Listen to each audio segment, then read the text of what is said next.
ဟုတ်ကဲ့ပါအခုကတော့ကျွန်တော်တို့အင်းဝမှာပေါ့ရေနန်းတော်ဆိုလားမသိဟုတ်လားကိုရေနန်းတော်လားဒီအင်းဝအကွေးတွေလည်းတခါမှမကြုံဘူးသေးတဲ့ရေနန်းတော်ကြီးပါအဲကြောင့်ပေါ်လာဟုတ်လားငလင်းအဲအကြောင်းပေါ့အဲ့ဒါပေါ်လာတာလက်ရှိတွားပြီးတော့မှလေးလာမှာဟောလေးလာမှာဟုတ်ကဲ့ကဲအားလုံးပဲဘဝတုဒ္ဒရအောင်လို့အဆုံးထိကြည့်ပေးကြပါလို့ရှင်းလိုက်ကြည့်ပေးပါအောင်နော်ကဲဒါကတော့ line မောင်ကလူတွေရောဗောနော်အကုန်လုံးအဝေးကလူတွေရောဒါဒီကိုကြီးကပြောတာဒါကြီးလိုက်လို့ကြီးရတာဗောနော်ကြီးကံပါလို့အခုဒါကတော့နေကံကိုကြီးတွေဖြစ်ပါတယ်ကိုကြီးတို့ဘဝမှာလည်းမကြုံမှုသေးဘူးနော်ဒါမျိုးပါဟုတ်ကဲ့ပါခုသွားကြည့်နေပါပြီလို့ရှေ့ဆိုရင်ရောက်တော့မှာပါနော်ဒါလေးစောင့်ကြည့်ပေးကြပါအောင်ဗျဟုတ်ကဲ့ပါအခုကတော့ရောက်ပါပြီလို့အခုပါကိုရေနန်းတော်ကြီးဖြစ်ပါတယ်ဒီမှာပေါ်ရမယ့်ဟာရွှေရှေးရောက်နေမှာပါတယ်ဟောရှေးရောက်နေမှာပါတယ်ဩဒီမှာပါရေနန်းတော်ကြီးပါတဲ့အောက်ထဲမှာကြံသေးတယ်အောက်ထဲမှာကြံသေးပါသေးရဲ့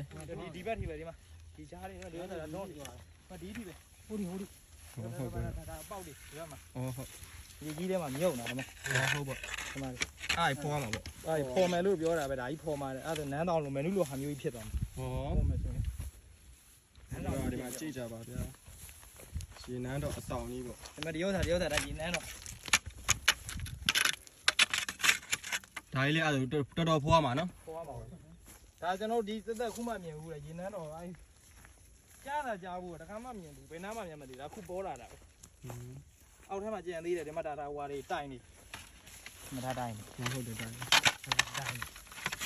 ပနတ်အော်ဒီဘက်ပဲလိန်နေပါဘာနော်ကိုကြီးနော်အရှိကြီးပဲရနေမဟုတ်ဘူးဟိုးဘက်ထိပဲဩဟိုးဘက်ထိဟုတ်တယ်ဟိုးဘက်ထိဟိုကနေရှေ့ရနေပြီးတော့လေးသွားကြည့်ဒီတောင်းလျှောက်ဒီမှာပြောပြဒေါင်းလေးကြည့်ဒီမှာနေဟိုမှာဟိုရှေ့ထဲလာဟိုရှေ့ထဲဟုတ်တယ်တော်တော်လေးမဟုတ်ဘူးဟိုးထိတ်ကြီးပဲဟိုရှေ့ထဲလာပါလားရှေ့သားထိ